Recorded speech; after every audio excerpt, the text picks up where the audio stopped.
श्री गणेशाय नमः। ॐ भद्रं कर्णेभिः शृणुयाम देवाः, भद्रं पश्येमाक्षभिर्यजत्राः, स्थिरैरङ्गैस्तुष्टुवांसस्तनुभिः व्यशेम देवहितं यदायुः। ॐ स्वस्ति न इन्द्रो वृद्धश्रवाः, स्वस्ति नः पूषा विश्ववेदाः, स्वस्ति नस्तारक्षो अरिष्टनेमिः, स्वस्ति नो बृहस्पतिर्दधातु। ॐ शान्ति शान्ति शान्तिः। ॐ नमस्ते गणपतये, त्वमेव प्रत्यक्षं तत्त्वमसि, त्वमेव केवलं कर्तासि, त्वमेव केवलं धर्तासि, त्वमेव केवलं हर्तासि, त्वमेव सर्वं खल्विदं ब्रह्मासि, त्वं साक्षादात्मासि नित्यं। ऋतं वचमि सत्यं वचमि, अवत्वं माम् अववक्तारम् अवश्रोतारम् अवदातारम् अवधातारम् अवानूचानमवशिष्यम् अवपश्चात्तात् अवपुरस्तात् अवोत्तरात्तात् अवदक्षिणात्तात् अवचोर्ध्वात्तात् अवाधरात्तात् सर्वतो मां पाहि पाहि समन्तात्। त्वं वाङ्मयस्त्वं चिन्मयः, त्वमानन्दमयस्त्वं ब्रह्ममयः, त्वं सच्चिदानन्दाद्वितीयोऽसि, त्वं प्रत्यक्षं ब्रह्मासि, त्वं ज्ञानमयो विज्ञानमयोऽसि। सर्वं जगदिदं त्वत्तो जायते, सर्वं जगदिदं त्वत्तस्तिष्ठति, सर्वं जगदिदं त्वयि लयमेष्यति, सर्वं जगदिदं त्वयि प्रत्येति। त्वं भूमिरापो नलो नीलो नभः, त्वं चत्वारि वाक्पदानि, त्वं गुणत्रयातीतः, त्वमवस्थात्रयातीतः, त्वं देहत्रयातीतः, त्वं कालत्रयातीतः, त्वं मूलाधारस्थितोऽसि नित्यं, त्वं शक्तित्रयात्मकः, त्वां योगिनो ध्यायन्ति नित्यं। त्वं ब्रह्मा त्वं विष्णुस्त्वं रुद्रस्त्वं इन्द्रस्त्वं अग्निस्त्वं वायुस्त्वं सूर्यस्त्वं चन्द्रमास्त्वं ब्रह्मभूर्भुवस्वरो। गणादीन् पूर्वमुच्चार्य वर्णादीन् तदनन्तरम् अनुस्वारः परतरः अर्धेन्दुलसितं तारेण रुद्धम्। एतत्तव मनुस्वरूपं गकारः पूर्वरूपम्, अकारो मध्यमरूपम्, अनुस्वारश्चान्त्यरूपम्, बिन्दुररुत्तरूपं। नादसन्धानं संहिता सन्धिः, सैषा गणेशविद्या गणकऋषिः निजृद्गायत्री छन्दः। गणपतिर्देवता। ॐ गं गणपतये नमः। एकदन्ताय विद्महे वक्रतुण्डाय धीमहि, तन्नो दन्तिः प्रचोदयात्। एकदन्तं चतुर्हस्तं पाशमं कुशधारिणं, रदं च वरदं हस्तैर्बिभ्राणं मूषकध्वजं, रक्तं लम्बोदरं शूर्पकर्णकं रक्तवाससं, रक्तगन्धानुलिप्ताङ्गं रक्तपुष्पैः सुपूजितं, भक्तानुकम्पिनं देवं जगत्कारणमच्युतम्। आविर्भूतं च सृष्टियादौ प्रकृतेः पुरुषात् परम्, एवं ध्यायति यो नित्यं स योगी योगिनां वरः। नमो व्रातपतये, नमो गणपतये, नमः प्रमथपतये, नमस्ते अस्तु लम्बोदराय एकदन्ताय विघ्ननाशिने शिवसुताय श्रीवरदमूर्तये नमो नमः।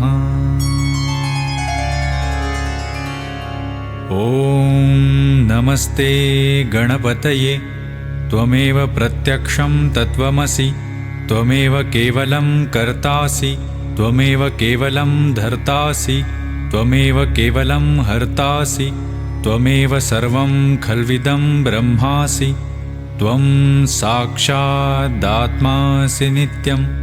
ऋतं वचमि सत्यं वचमि, अवत्वं माम् अववक्तारम् अवश्रोतारम् अवदातारम् अवधातारम् अवानुचानमवशिष्यम् अवपश्चात्तात् अवपुरस्तात् अवोत्तरात्तात् अवदक्षिणात्तात् अवचोर्ध्वात्तात् अवाधरात्तात् सर्वतो मां पाहि पाहि समन्तात्।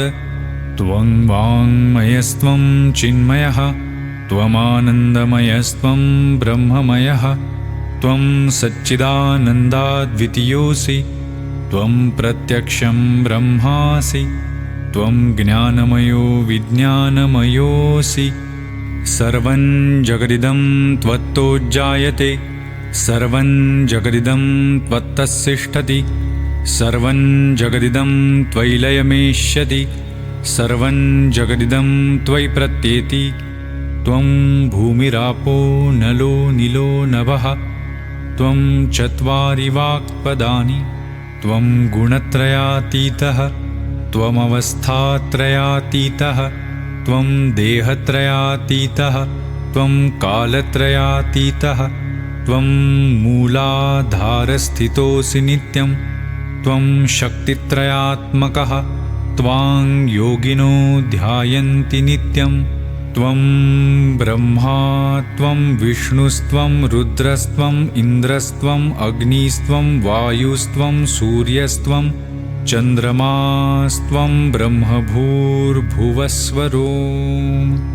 गणादीन् पूर्वमुच्चार्य वर्णादीन् तदनन्तरम् अनुस्वारः परतरः अर्धेन्दुलसितं तारेण रुद्धम् एतत्तव मनुस्वरूपं। गकारः पूर्वरूपम् अकारो मध्यमरूपम् अनुस्वारश्चान्त्यरूपम् बिन्दुररुत्तरूपम्।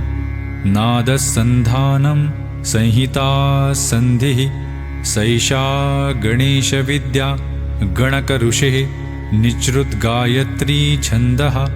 गणपतिर्देवता ॐ गं गणपतये नमः। एकदन्ताय विद्महे वक्रतुण्डाय धीमहि तन्नो दन्तिः प्रचोदयात्। एकदन्तं चतुर्हस्तं पाशमं कुशधारिणं रदं च वरदं हस्तैर्बिभ्राणं मूषकध्वजं। रक्तं लम्बोदरं शूर्पकर्णकं रक्तवाससं रक्तगन्धानुलिप्ताङ्गं रक्तपुष्पैः सुपूजितं। भक्तानुकम्पिनं देवं जगत्कारणमच्युतम् आविर्भूतं च सृष्टियादौ प्रकृतेः पुरुषात् परम्। एवं ध्यायति यो नित्यं स योगी योगिनां वरः। नमो व्रातपतये, नमो गणपतये, नमः प्रमथपतये, नमस्ते अस्तु लम्बोदराय एकदन्ताय विघ्ननाशिने शिवसुताय श्रीवरदमूर्तये नमो नमः। ॐ नमस्ते गणपतये, त्वमेव प्रत्यक्षं तत्त्वमसि, त्वमेव केवलं कर्तासि, त्वमेव केवलं धर्तासि, त्वमेव केवलं हर्तासि, त्वमेव सर्वं खल्विदं ब्रह्मासि, त्वं साक्षादात्मासि नित्यं ऋतं वचमि सत्यं वचमि अवत्वं माम् अववक्तारम् अवश्रोतारम् अवदातारम् अवधातारम् अवानुचानमवशिष्यम् अवपश्चात्तात् अवपुरस्तात् अवोत्तरात्तात् अवदक्षिणात्तात् अवचोर्ध्वात्तात् अवाधरात्तात् सर्वतो मां पाहि पाहि समन्तात्। त्वं वाङ्मयस्त्वं चिन्मयः त्वमानन्दमयस्त्वं ब्रह्ममयः त्वं सच्चिदानन्दाद्वितीयोऽसि त्वं प्रत्यक्षं ब्रह्मासि त्वं ज्ञानमयो विज्ञानमयोऽसि। सर्वं जगदिदं त्वत्तो जायते सर्वं जगदिदं त्वत्तस्तिष्ठति सर्वं जगदिदं त्वयि लयमेष्यति सर्वं जगदिदं त्वयि प्रत्येति।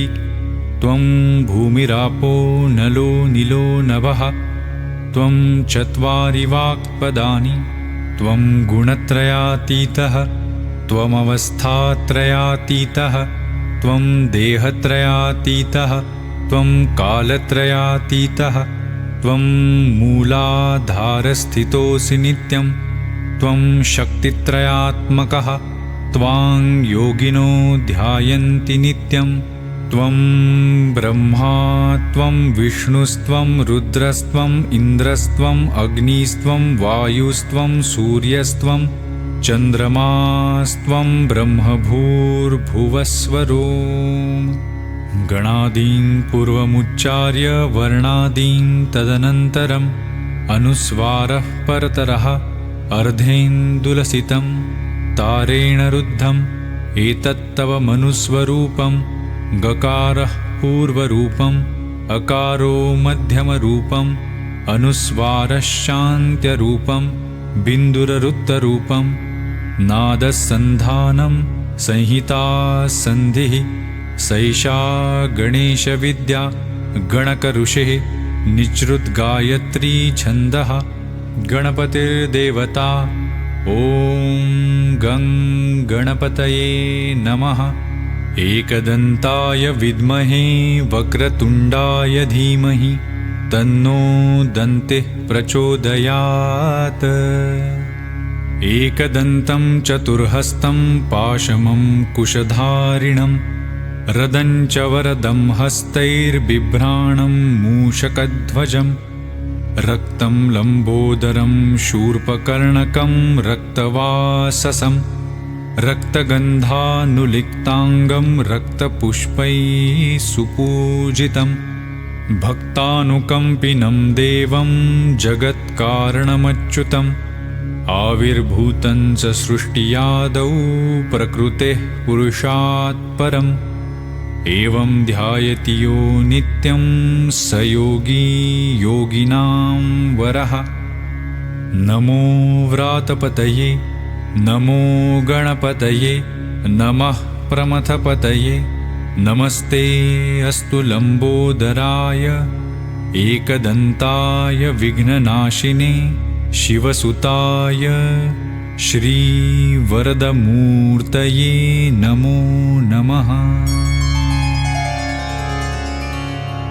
ॐ नमस्ते गणपतये त्वमेव प्रत्यक्षं तत्त्वमसि त्वमेव केवलं कर्तासि त्वमेव केवलं धर्तासि त्वमेव केवलं हर्तासि त्वमेव सर्वं खल्विदं ब्रह्मासि त्वं साक्षादात्मासि नित्यं ऋतं वचमि सत्यं वचमि अवत्वं माम् अववक्तारम् अवश्रोतारम् अवदातारम् अवधातारम् अवानुचानमवशिष्यम् अवपश्चात्तात् अवपुरस्तात् अवोत्तरात्तात् अवदक्षिणात्तात् अवचोर्ध्वात्तात् अवाधरात्तात् सर्वतो मां पाहि पाहि समन्तात्। त्वं वाङ्मयस्त्वं चिन्मयः त्वमानन्दमयस्त्वं ब्रह्ममयः त्वं सच्चिदानन्दाद्वितीयोऽसि त्वं प्रत्यक्षं ब्रह्मासि त्वं ज्ञानमयो विज्ञानमयोऽसि सर्वं जगदिदं त्वत्तोज्जायते सर्वं जगदिदं त्वत्तस्तिष्ठति सर्वं जगदिदं त्वयि लयमेष्यति सर्वं जगदिदं त्वयि प्रत्येति त्वं भूमिरापो नलो नीलो नभः त्वं चत्वारि वाक्पदानि त्वं गुणत्रयातीतः त्वमवस्थात्रयातीतः त्वं देहत्रयातीतः त्वं कालत्रयातीतः त्वं मूलाधारस्थितोऽसि नित्यं त्वं शक्तित्रयात्मकः त्वां योगिनो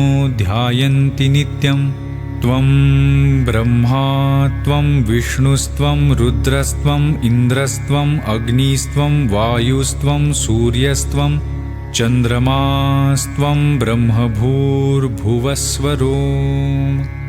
गणादीन् पूर्वमुच्चार्य वर्णादीन् तदनन्तरम् अनुस्वारः परतरः अर्धेन्दुलसितं तारेण रुद्धम् एतत्तव मनुस्वरूपं गकारः पूर्वरूपम् अकारो मध्यमरूपम् अनुस्वारश्चान्त्यरूपं बिन्दुररुत्तरूपं नादसन्धानं संहिता सन्धिः सैषा गणेशविद्या गणकऋषिः निःसृतगायत्री छन्दः गणपतिर्देवता ॐ गं गणपतये नमः एकदन्ताय विद्महे वक्रतुण्डाय धीमहि तन्नो दन्तिः प्रचोदयात् एकदन्तं चतुर्हस्तं पाशमं कुशधारिणं रदं च वरदं हस्तैर्बिभ्राणं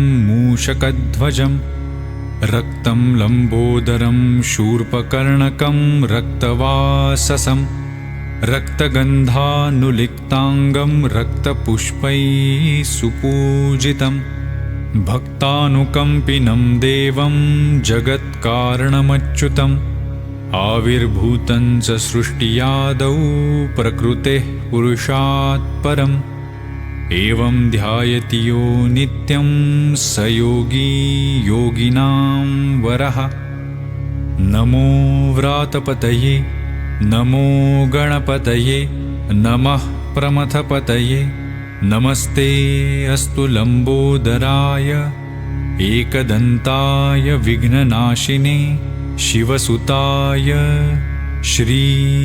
श्रीवरदमूर्तये नमो नमः ॐ नमस्ते गणपतये त्वमेव प्रत्यक्षं तत्त्वमसि त्वमेव केवलं कर्तासि त्वमेव केवलं धर्तासि त्वमेव केवलं हर्तासि त्वमेव सर्वं खल्विदं ब्रह्मासि त्वं साक्षादात्मासि नित्यं ऋतं वचमि सत्यं वचमि अवत्वं माम् अववक्तारम् अवश्रोतारम् अवदातारम् अवधातारम् अवानूचानमवशिष्यम् अवपश्चात्तात् अवपुरस्तात् अवोत्तरात्तात् अवदक्षिणात्तात् अवचोर्ध्वात्तात् अवाधरात्तात् सर्वतो मां पाहि पाहि समन्तात् त्वं वाङ्मयस्त्वं चिन्मयः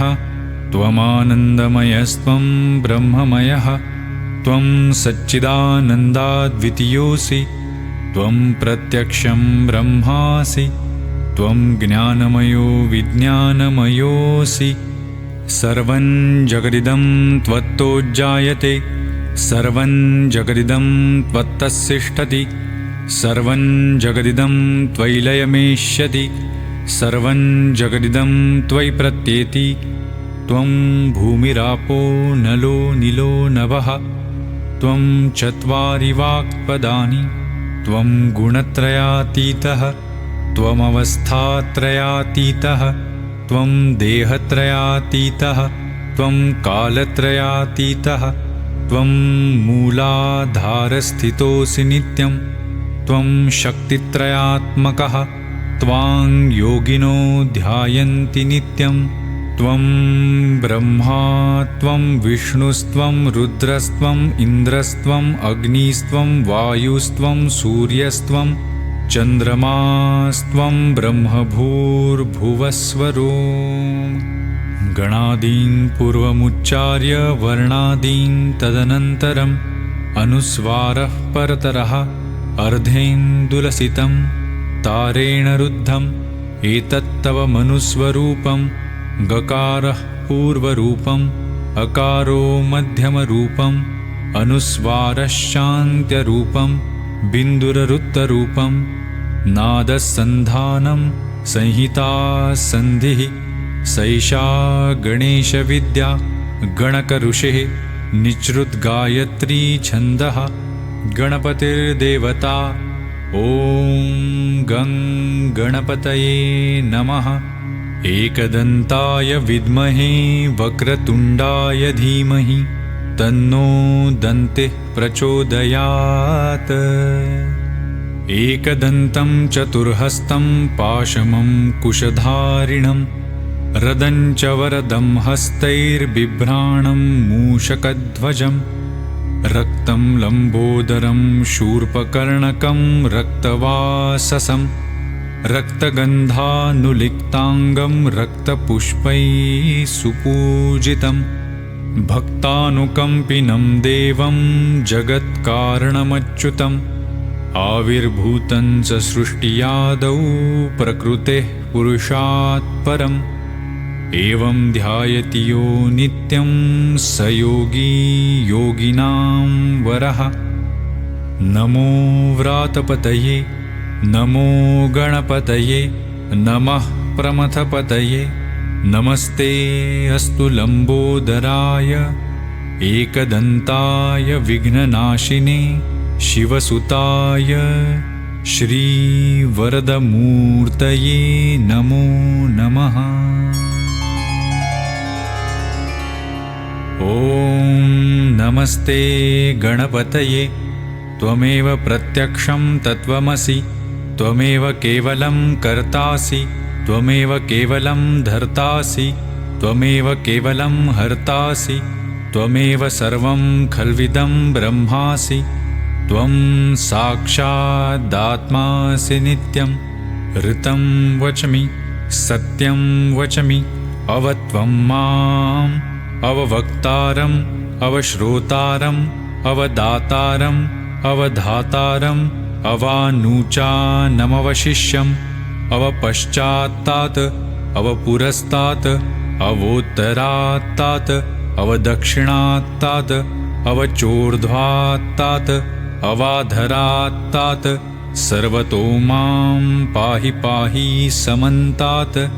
त्वं वाङ्मयस्त्वं चिन्मयः त्वमानन्दमयस्त्वं ब्रह्ममयः त्वं सच्चिदानन्दाद्वितीयोऽसि त्वं प्रत्यक्षं ब्रह्मासि त्वं ज्ञानमयो विज्ञानमयोऽसि। सर्वं जगदिदं त्वत्तोज्जायते सर्वं जगदिदं त्वत्तस्तिष्ठति सर्वं जगदिदं त्वयि लयमेष्यति सर्वं जगदिदं त्वयि प्रत्येति।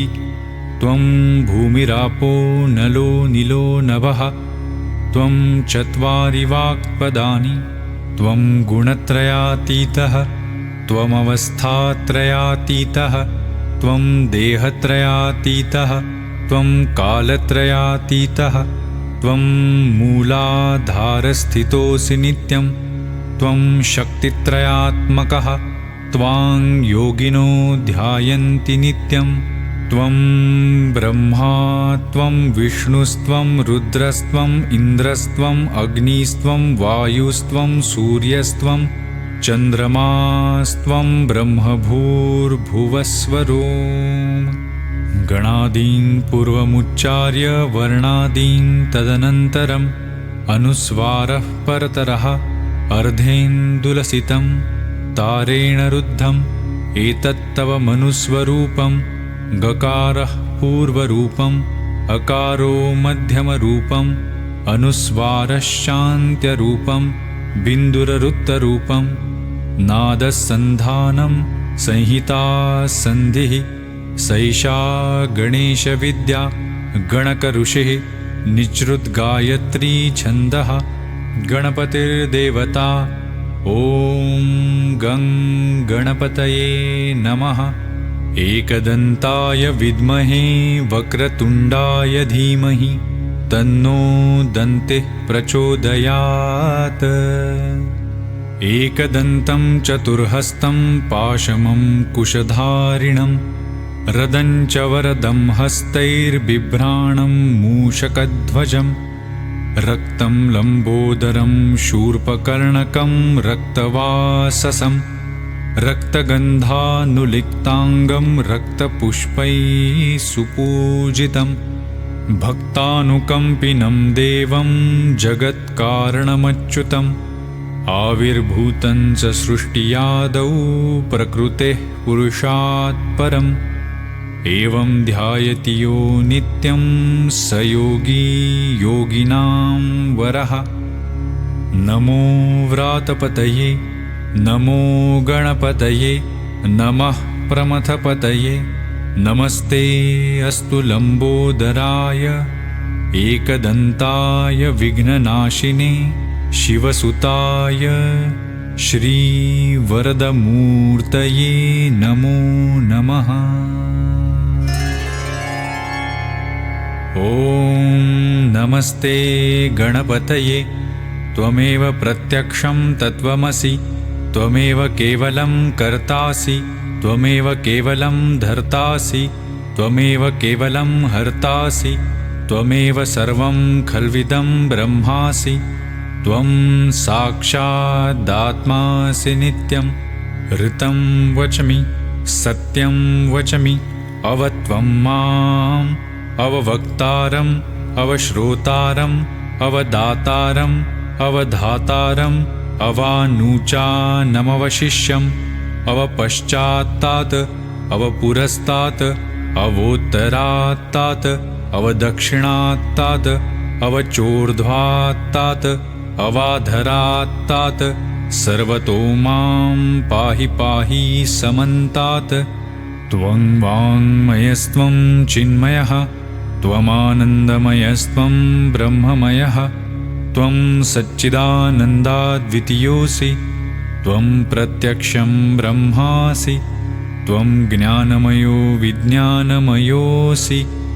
सर्वं जगदिदं त्वत्तोज्जायते सर्वं जगदिदं त्वत्तस्तिष्ठति सर्वं जगदिदं त्वयि लयमेष्यति सर्वं जगदिदं त्वयि प्रत्येति।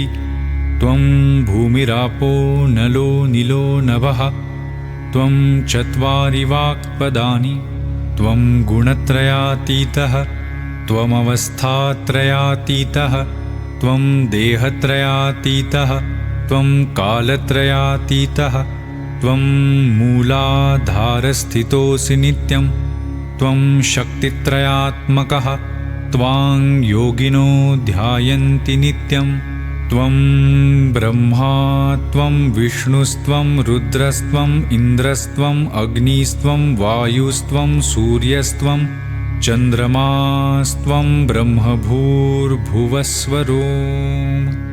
गणादीन् पूर्वमुच्चार्य वर्णादीन् तदनन्तरम् अनुस्वारः परतरः अर्धेन्दुलसितं तारेण रुद्धम् एतत्तव मनुस्वरूपं गकारः पूर्वरूपम् अकारो मध्यमरूपम् अनुस्वारश्चान्त्यरूपं बिन्दुररुत्तरूपं नादसन्धानं संहिता सन्धिः सैषा गणेशविद्या गणकऋषिः निच्रुद्गायत्री छन्दः गणपतिर्देवता। ॐ गं गणपतये नमः। एकदन्ताय विद्महे वक्रतुण्डाय धीमहि तन्नो दन्तिः प्रचोदयात्। एकदन्तं चतुर्हस्तं पाशमं कुशधारिणं रदञ्च वरदं हस्तैर्बिभ्राणं मूषकध्वजम् रक्तं लम्बोदरं शूर्पकर्णकं रक्तवाससं रक्तगन्धानुलिप्ताङ्गं रक्तपुष्पैः सुपूजितं भक्तानुकम्पिनं देवं जगत्कारणमच्युतम् आविर्भूतं च सृष्टियादौ प्रकृतेः पुरुषात् परम् एवं ध्यायति यो नित्यं स योगी योगिनां वरः। नमो व्रातपतये नमो गणपतये नमः प्रमथपतये नमस्ते अस्तु लम्बोदराय एकदन्ताय विघ्ननाशिने शिवसुताय श्रीवरदमूर्तये नमो नमः। ॐ नमस्ते गणपतये त्वमेव प्रत्यक्षं तत्त्वमसि त्वमेव केवलं कर्तासि त्वमेव केवलं धर्तासि त्वमेव केवलं हर्तासि त्वमेव सर्वं खल्विदं ब्रह्मासि त्वं साक्षादात्मासि नित्यं ऋतं वचमि सत्यं वचमि अवत्वं माम् अववक्तारम् अवश्रोतारम् अवदातारम् अवधातारम् अवानूचानमवशिष्यम् अवपश्चात्तात् अवपुरस्तात् अवोत्तरात्तात् अवदक्षिणात्तात् अवचोर्ध्वात्तात् अवाधरात्तात् सर्वतो मां पाहि पाहि समन्तात् त्वं वाङ्मयस्त्वं चिन्मयः त्वमानन्दमयस्त्वं ब्रह्ममयः त्वं सच्चिदानन्दाद्वितीयोऽसि त्वं प्रत्यक्षं ब्रह्मासि त्वं ज्ञानमयो विज्ञानमयोऽसि सर्वं जगदिदं त्वत्तोज्जायते सर्वं जगदिदं त्वत्तस्तिष्ठति सर्वं जगदिदं त्वयि लयमेष्यति सर्वं जगदिदं त्वयि प्रत्येति त्वं भूमिरापो नलो निलो नभः त्वं चत्वारि वाक्पदानि त्वं गुणत्रयातीतः त्वमवस्थात्रयातीतः त्वं देहत्रयातीतः त्वं कालत्रयातीतः त्वं मूलाधारस्थितोऽसि नित्यं त्वं शक्तित्रयात्मकः त्वां योगिनो ध्यायन्ति नित्यं त्वं ब्रह्मा त्वं विष्णुस्त्वं रुद्रस्त्वं इन्द्रस्त्वं अग्निस्त्वं वायुस्त्वं सूर्यस्त्वं चन्द्रमास्त्वं ब्रह्मभूर्भुवस्वरो गणादीन् पूर्वमुच्चार्य वर्णादीन् तदनन्तरम् अनुस्वारः परतरः अर्धेन्दुलसितं तारेण रुद्धम् एतत्तव मनुस्वरूपं गकारः पूर्वरूपम् अकारो मध्यमरूपम् अनुस्वारश्चान्त्यरूपं बिन्दुररुत्तरूपं नादसन्धानं संहिता सन्धिः सैषा गणेशविद्या गणकऋषेः निच्रुद्गायत्री छन्दः गणपतिर्देवता ॐ गं गणपतये नमः एकदन्ताय विद्महे वक्रतुण्डाय धीमहि तन्नो दन्तिः प्रचोदयात् एकदन्तं चतुर्हस्तं पाशमं कुशधारिणं रदं च वरदं हस्तैर्बिभ्राणं मूषकध्वजं रक्तं लम्बोदरं शूर्पकर्णकं रक्तवाससं रक्तगन्धानुलिप्ताङ्गं रक्तपुष्पैः सुपूजितं भक्तानुकम्पिनं देवं जगत्कारणमच्युतम् आविर्भूतं च सृष्टियादौ प्रकृतेः पुरुषात् परम् एवं ध्यायति यो नित्यं स योगी योगिनां वरः। नमो व्रातपतये नमो गणपतये नमः प्रमथपतये नमस्ते अस्तु लम्बोदराय एकदन्ताय विघ्ननाशिने शिवसुताय श्रीवरदमूर्तये नमो नमः। ॐ नमस्ते गणपतये त्वमेव प्रत्यक्षं तत्त्वमसि त्वमेव केवलं कर्तासि त्वमेव केवलं धर्तासि त्वमेव केवलं हर्तासि त्वमेव सर्वं खल्विदं ब्रह्मासि त्वं साक्षादात्मासि नित्यं ऋतं वचमि सत्यं वचमि अवत्वं माम् अववक्तारम् अवश्रोतारम् अवदातारम् अवधातारम् अवानुचानमवशिष्यम् अवपश्चात्तात् अवपुरस्तात् अवोत्तरात्तात् अवदक्षिणात्तात् अवचोर्ध्वात्तात् अवाधरात्तात् सर्वतो मां पाहि पाहि समन्तात्।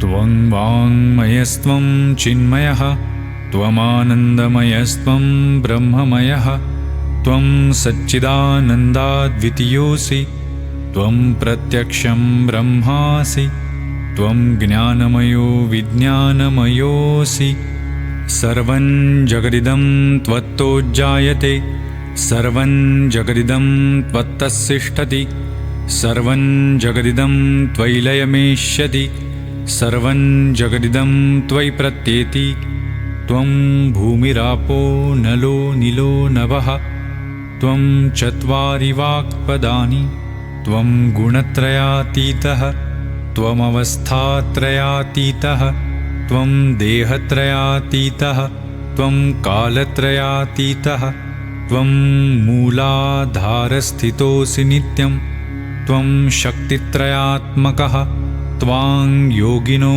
ध्यायन्ति नित्यं त्वं ब्रह्मा त्वं विष्णुस्त्वं रुद्रस्त्वं इन्द्रस्त्वं अग्निस्त्वं वायुस्त्वं सूर्यस्त्वं चन्द्रमास्त्वं ब्रह्मभूर्भुवस्वरो।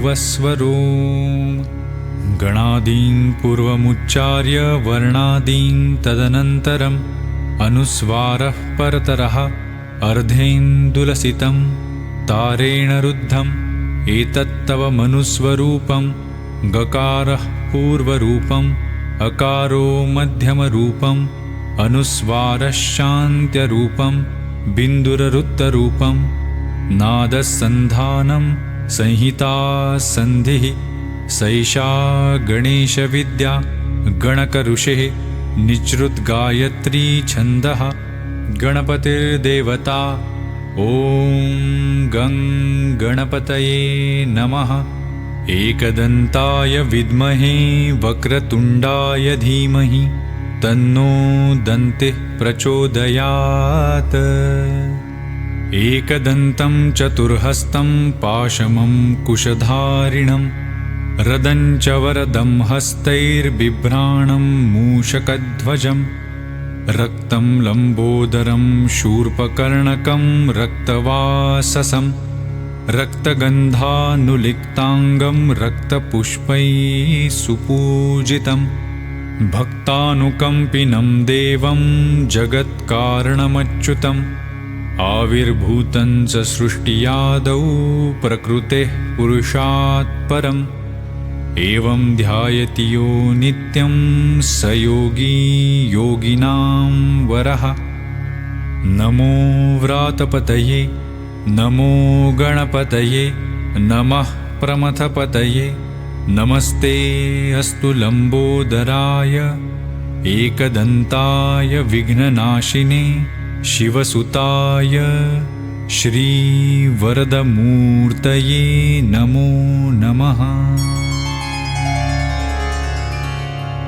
ॐ नमस्ते गणपतये त्वमेव प्रत्यक्षं तत्त्वमसि त्वमेव केवलं कर्तासि त्वमेव केवलं धर्तासि त्वमेव केवलं हर्तासि त्वमेव सर्वं खल्विदं ब्रह्मासि त्वं साक्षादात्मासि नित्यं ऋतं वचमि सत्यं वचमि अवत्वं माम् अववक्तारम् अवश्रोतारम् अवदातारम् अवधातारम् अवानुचानमवशिष्यम् अवपश्चात्तात् अवपुरस्तात् अवोत्तरात्तात् अवदक्षिणात्तात् अवचोर्ध्वात्तात् अवाधरात्तात् सर्वतो मां पाहि पाहि समन्तात्। त्वं वाङ्मयस्त्वं चिन्मयः त्वमानन्दमयस्त्वं ब्रह्ममयः त्वं सच्चिदानन्दाद्वितीयोऽसि त्वं प्रत्यक्षं ब्रह्मासि त्वं ज्ञानमयो विज्ञानमयोऽसि। सर्वं जगदिदं त्वत्तो जायते सर्वं जगदिदं त्वत्तस्तिष्ठति सर्वं जगदिदं त्वयि लयमेष्यति सर्वं जगदिदं त्वयि प्रत्येति।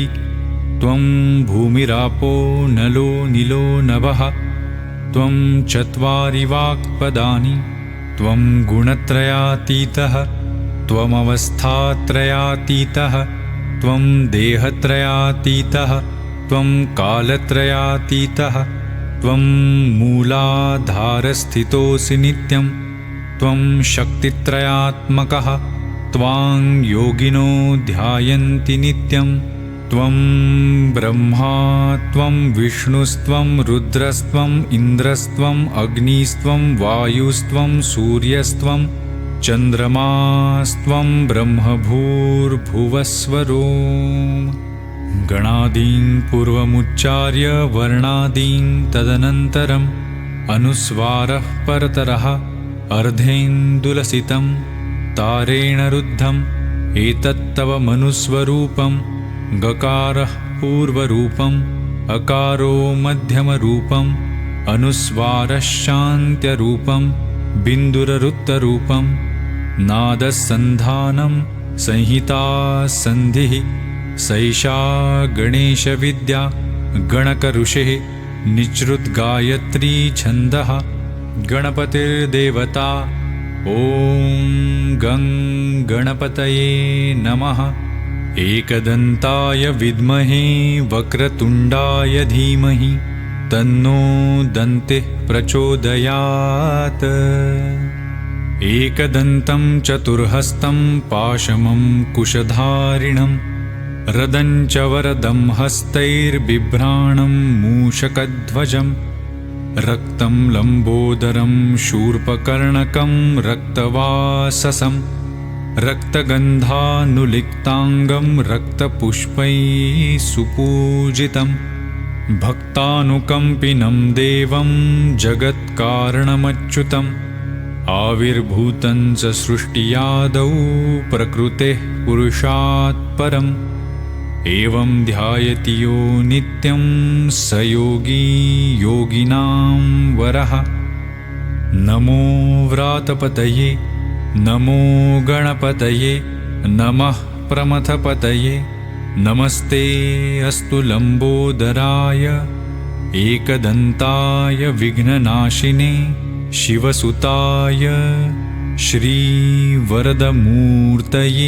नमो नमः। ॐ नमस्ते गणपतये त्वमेव प्रत्यक्षं तत्त्वमसि त्वमेव केवलं कर्तासि त्वमेव केवलं धर्तासि त्वमेव केवलं हर्तासि त्वमेव सर्वं खल्विदं ब्रह्मासि त्वं साक्षादात्मासि नित्यं। ऋतं वचमि सत्यं वचमि अवत्वं माम् अववक्तारम् अवश्रोतारम् अवदातारम् अवधातारम् अवानुचानमवशिष्यम् अवपश्चात्तात् अवपुरस्तात् अवोत्तरात्तात् अवदक्षिणात्तात् अवचोर्ध्वात्तात् अवाधरात्तात् सर्वतो मां पाहि पाहि समन्तात्। त्वं वाङ्मयस्त्वं चिन्मयः त्वमानन्दमयस्त्वं ब्रह्ममयः त्वं सच्चिदानन्दाद्वितीयोऽसि त्वं प्रत्यक्षं ब्रह्मासि त्वं ज्ञानमयो विज्ञानमयोऽसि सर्वं जगदिदं त्वत्तो जायते सर्वं जगदिदं त्वत्तस्तिष्ठति सर्वं जगदिदं त्वयि लयमेष्यति सर्वं जगदिदं त्वयि प्रत्येति त्वं भूमिरापो नलो नीलो नभः त्वं चत्वारि वाक्पदानि त्वं गुणत्रयातीतः त्वमवस्थात्रयातीतः त्वं देहत्रयातीतः त्वं कालत्रयातीतः त्वं मूलाधारस्थितोऽसि नित्यं त्वं शक्तित्रयात्मकः त्वां योगिनो ध्यायन्ति नित्यं त्वं ब्रह्मा त्वं विष्णुस्त्वं रुद्रस्त्वम् इन्द्रस्त्वम् अग्निस्त्वं वायुस्त्वं सूर्यस्त्वं चन्द्रमास्त्वं ब्रह्मभूर्भुवस्वरो गणादीन् पूर्वमुच्चार्य वर्णादीन् तदनन्तरम् अनुस्वारः परतरः अर्धेन्दुलसितं तारेण रुद्धम् एतत्तव मनुस्वरूपं गकारः पूर्वरूपम् अकारो मध्यमरूपम् अनुस्वारश्चान्त्यरूपं बिन्दुररुत्तरूपं नादसन्धानं संहिता सन्धिः सैषा गणेशविद्या गणकऋषिः निच्रुद्गायत्री छन्दः गणपतिर्देवता ॐ गं गणपतये नमः एकदन्ताय विद्महे वक्रतुण्डाय धीमहि तन्नो दन्तिः प्रचोदयात् एकदन्तं चतुर्हस्तं पाशमं कुशधारिणं रदं च वरदं हस्तैर्बिभ्राणं मूषकध्वजं रक्तं लम्बोदरं शूर्पकर्णकं रक्तवाससं रक्तगन्धानुलिप्ताङ्गं रक्तपुष्पैः सुपूजितं भक्तानुकम्पिनं देवं जगत्कारणमच्युतम् आविर्भूतं च सृष्टियादौ प्रकृतेः पुरुषात् परम् एवं ध्यायति यो नित्यं स योगी योगिनां वरः नमो व्रातपतये नमो गणपतये नमः प्रमथपतये नमस्ते अस्तु लम्बोदराय एकदन्ताय विघ्ननाशिने शिवसुताय श्रीवरदमूर्तये नमो नमः एतदथर्वशीर्षं योधिते स ब्रह्म भूयाय कल्पते स सर्वतः सुखमेधते स सर्वविघ्नैर्न बाध्यते स पञ्चमहापापात् प्रमुच्यते सायं धियानो दिवसकृतं पापं नाशयति प्रातर्धियानो रात्रिकृतं पापं नाशयति सायं प्रातः प्रयुञ्जानो अपापो भवति सर्वत्राधियानोपविघ्नो भवति धर्मार्थकाममोक्षं च विन्दति इदमथर्वशीर्षमशिष्याय न देयं यो यदि मोहाद्दास्यति स पापीयान् भवति सहस्रावर्तनात् यय्यं काममधीते तं तमनेन साधयेत् अनेन गणपतिमभिषिञ्चति स वाग्मी भवति चतुर्थ्या मनश्रं जपति स विद्यावान् भवति इत्यथर्वणवाक्यं ब्रह्माद्या वर्णं विद्यात् न बिभेति कदाचनेति यो दुर्वाङ्कुरैर्यजति स वैश्रवणोपमो भवति यो लाजैर्यजति स यशोवान् भवति स मेधावान् भवति यो मोदकसहस्रेण यजति स वाञ्छितफलमवाप्नोति यस्साज्यसमीद्भिर्यजति स सर्वं लभते स सर्वं लभते अष्टौ ब्राह्मणान् साम्यग्राहयित्वा सूर्यवर्चस्वी भवति सूर्यगृहे महानद्यां प्रतिमां सौनिधौ वा जप्त्वा सिद्धमन्त्रो भवति महाविघ्नात् प्रमुच्यते महादोषात् प्रमुच्यते महापापात् प्रमुच्यते ससर्वविद् भवति य एवं वेद उक्त्युपनिषद्। ॐ